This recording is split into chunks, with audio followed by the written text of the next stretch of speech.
Buenos días, bienvenidos a mi canal. Soy René Urra, director y dueño de Ataché.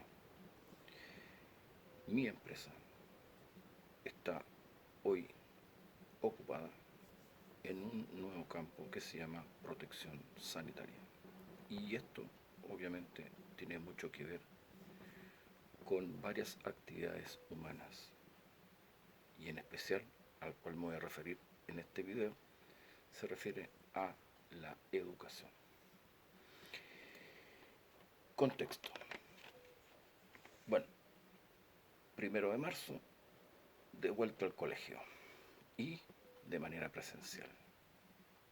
Decisión tomada por el ministro Jiménez. Se inicia el año escolar, cambió la organización ahora del calendario, ahora es trimestralmente y hay nuevos lineamientos que tienen que diseñar los colegios o las escuelas con sus propios planes de retorno a clase de manera presencial. Se deben cumplir protocolos elaborados en conjunto, ¿no es cierto?, por el MinSal, y hay un plazo, creo que el 8 de enero, para que los colegios que requieran acompañamiento y asesoría, el Ministerio de Educación los pueda ayudar. Usted se puede imaginar solo 100 colegios nomás que necesiten ayuda del Ministerio de Educación. ¿Cómo se van a volver locos en ese ministerio? No hay capacidad para hacer eso. A no ser que hagan un lineamiento general. Pero cada colegio es una individualidad, es una singularidad, porque tiene infraestructuras distintas, formas de educar de otra manera, en fin, cantidades de niños distintas, en fin, situación social y económica diferente, en fin. Entonces, el presidente del colegio de profesores, el señor Aguilar, dice que esto es desafortunado. Bueno, los profesores nunca han contribuido de manera profesional a soluciones radicales en materia de educación en este país, por lo único que se dedican es a criticar. Eso va como paréntesis. ¿Cuál es el problema del retorno a clase de manera presencial? El contagio masivo. ¿Por qué? Porque los niños no saben de distanciamiento social, no comprenden eso, no está en su ADN tampoco. Ellos juegan, les gustan tocarse, en fin. Se contagian, sí, de manera leve, pero ese no es el problema. No es el problema de la tasa de mortalidad que va a ocurrir porque los niños se contagian con el virus. No, lo que pasa es que ellos, como se tocan, portan el virus en sus ropas, en sus zapatos, en fin, su bolsón, su mochila, pero también pueden tenerlo en su cuerpo. Y obviamente, como llegan a su casa, pueden contagiar a sus padres, a sus otros hermanos, en fin, a su familia. Y ahí está el problema.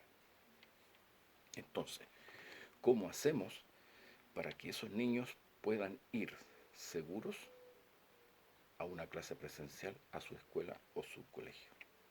¿Cómo resolvemos esa problemática? El Ministerio de Salud tiene lineamientos generales y son las mismas cosas, digamos, que vienen ocurriendo desde que empezó la pandemia. Las cuarentenas, el aislamiento de la población infectada, el distanciamiento social, en fin, no va a cambiar radicalmente nada. ¿Cuál es la solución?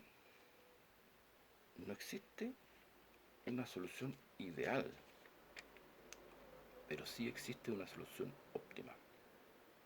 Y aquí pasa porque todos entendamos, porque esto es un problema de todos y con todos. Hay que entender de que en materia de protección sanitaria hay un conjunto de estadios, que lo vengo repitiendo hace tiempo, y ahí es donde hay que controlar eso, mantenerlo en control. Y obviamente que desde el punto de vista de la permanencia, es decir, en el establecimiento educacional, tiene que proyectarse, es decir, al desplazamiento de los niños en el transporte escolar o en su propio vehículo, a la estadía en su casa, en su hogar, en tratar al personal que labora en un colegio, directivo, académico o profesores, personal auxiliar, personal administrativo, porque a los colegios o a las escuelas se va a dos cosas, a estudiar y a trabajar, ambas. Los niños o los estudiantes a estudiar, a educarse. Y los adultos son académicos, son profesores, son directivos, son administrativos, son auxiliares. Ellos van a trabajar. ¿En qué? En una actividad humana que se llama educación. Los profesores o los académicos van a educar y obviamente son apoyados por otras personas. Por lo tanto, he ahí la complejidad. Pero el gran problema, y no me voy a ir a datos duros que ocurren en este país, es que el 13,9% de los niños de este país viven en la pobreza. Y esto es un dato tomado del 2017. Imagínese usted con el estallido social, mal llamado, y la pandemia, ¿cuántos pobres más tenemos en Chile? Eh, Según la OECD, el 21% en nuestro país es pobre. La tasa media a nivel mundial es del 13,2. En el 2017 habían 440.000 hogares, más de 1,5 millones de personas en situación de pobreza. ¿Por qué llamo a colación a todo esto? Porque ustedes se pueden imaginar, si hay pobreza, esos niños van a poder tener acceso a una educación a distancia en un momento determinado. Si no tienen ni siquiera para comprar alimentos diarios, no pueden tener un computador ni un notebook o una tablet.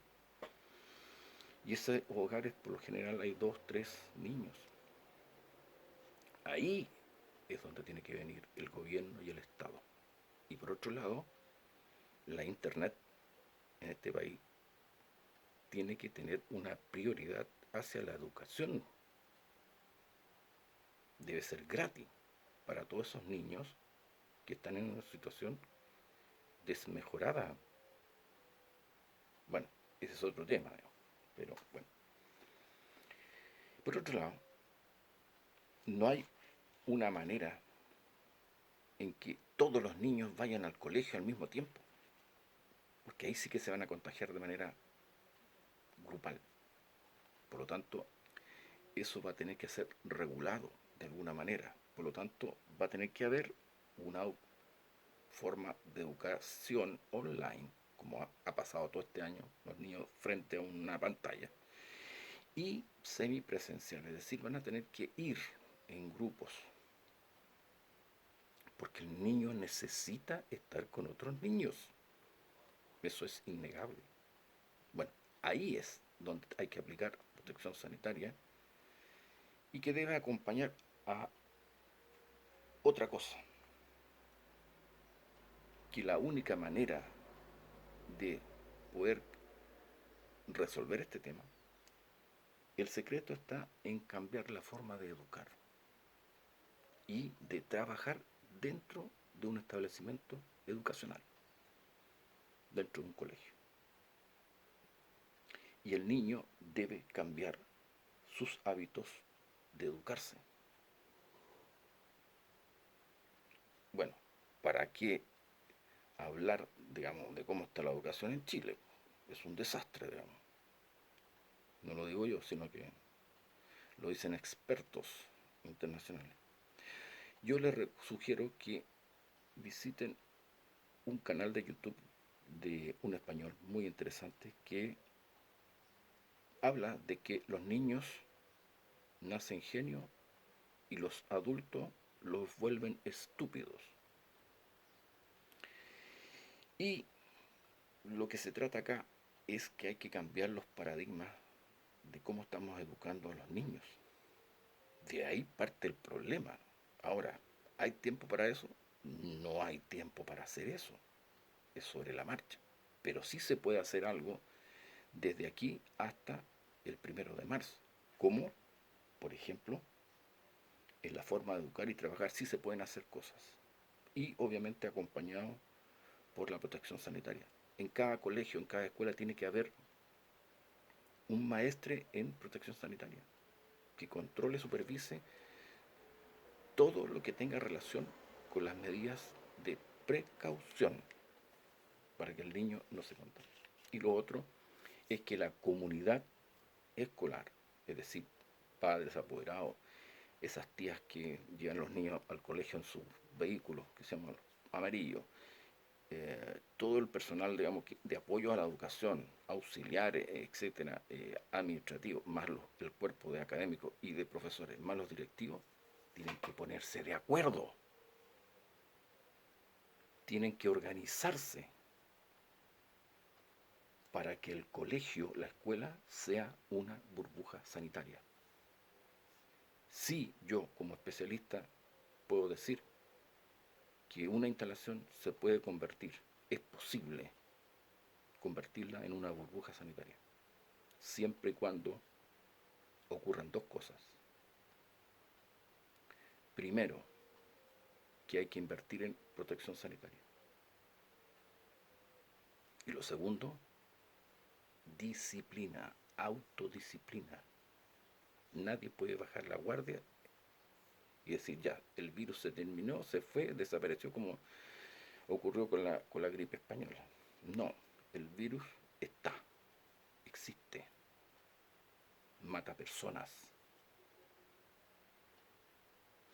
Por eso que hoy día nadie tiene la solución para esto. Pero después de estudiar este tema, que entre paréntesis yo no soy ningún aparecido en educación, soy profesor eh, de escuela, profesor militar, he estado siempre en universidades como académico, fundé la primera escuela de logística en Chile, el 2003, en una universidad privada, en fin, toda mi vida prácticamente, tengo 65 años, desde los 14, 15, he estado ligado a la educación. Mi padre fue un educador de universidad. Entonces, hoy día, el tema es que hay que buscar una solución integral e integrada. Cuando hablo de integral, me refiero a que debe ser resuelta por la comunidad educativa. E integral tiene que ser acompañado esto por la protección sanitaria, más el saber, el conocimiento, la experticia en todo lo que es precaución, me refiero a todo lo que es seguridad. Esto, la seguridad hay que incorporarla a los colegios, a las universidades.